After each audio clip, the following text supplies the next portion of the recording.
그 다음에 28번 리더십에 관한 설명으로 적절하지 않은 것은 허쉬 앤 블랜차드의 성숙도 이론 또는 허쉬 앤 블랜차드의 리더십 이론 또는 리더십 수명주기 이론이라고도 하죠. 왜 성숙도 이론이라고 하냐면 허쉬 앤 블랜차드 이론은 OSU 모형에다가 아지리스의 성숙, 미성숙 이론이 가미된 거예요.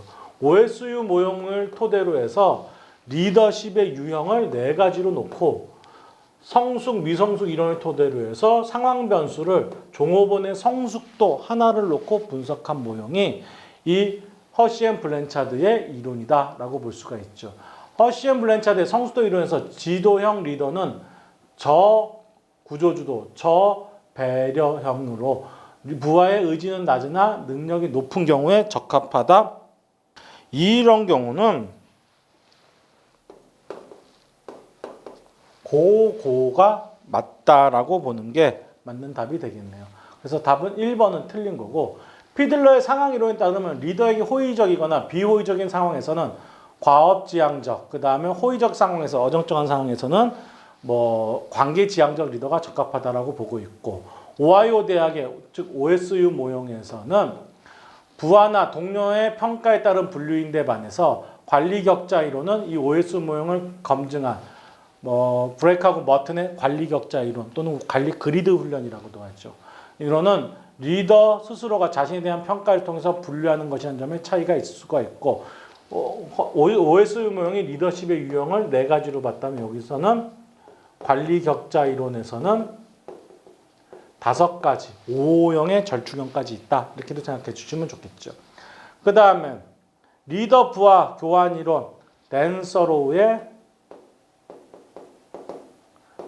리더 멤버 익스체인지, LMX 이론을 얘기하는 것 같은데 리더 구성원 교환 이론은 리더가 부하들을 차별적으로 대한다는 가정 아래서 높은 수준의 상호작용하는 내 집단과 공식적 관계에 국한하는 외 집단으로 구분해서 리더 멤버의 관계를 설명해주고 있죠.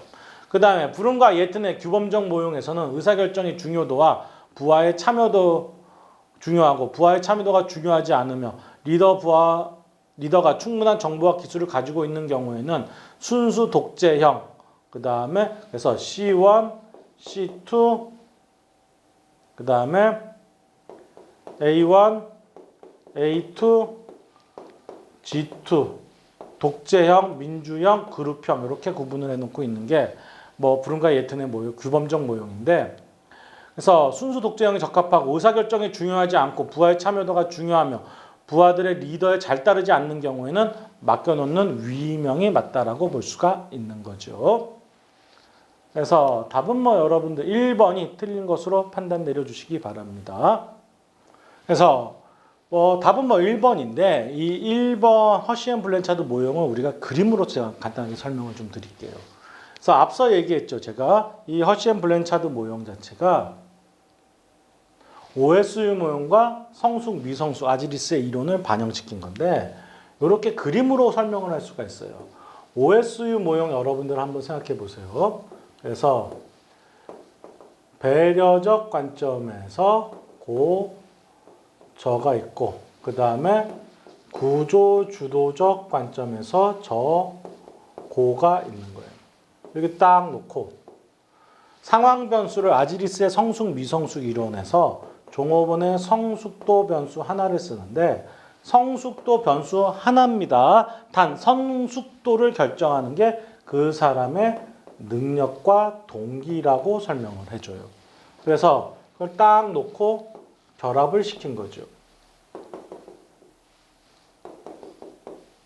그래서 리더십이 이렇게 변화된다 라는 거를 설명해 주는 상황 이론인데 먼저 회사에 입사를 했어요. 똥오줌 못 가리고 뭐 해야 될지를 잘 몰라요. 능력 떨어지는데 동기도 부족해요. 그러면 하나하나 지시하는 지시형 리더가 맞겠죠. 그 다음에 하나하나 지시를 받다 보니까 이거 해볼 만한데? 라는 생각이 들어요. 그래서 동기가 올라가는데 여전히 능력이 떨어지죠. 그러면 조직에서 그 사람을 지원해주고 지도해줘야 돼요. 능력이 신장될 수 있도록. 그래서 지원 또는 지도 후원형 뭐 이런 식으로 얘기합니다. 그 다음에 그런 지원이라든지 지도를 받다 보니까 어떻게 돼요? 능력이 올라갔는데 이제 그 일 자체가 우습게 보여지는 거죠. 이게 동기가 떨어집니다. 이때는 목표 설정 과정이라든지 이런 것들에 참여시켜주는 참여형 리더가 맞고, 그래서 능력이 높은 애들이 동기부여까지 되면은 아예 맡기는 위임형 리더가 맞다. 이게 허시 앤 블랜차드의 리더십 수명주기 이론이라고 하는 거예요. 그래서 지도용 리더는 구조주도가 어때요? 구조주도는 높은 수준이죠.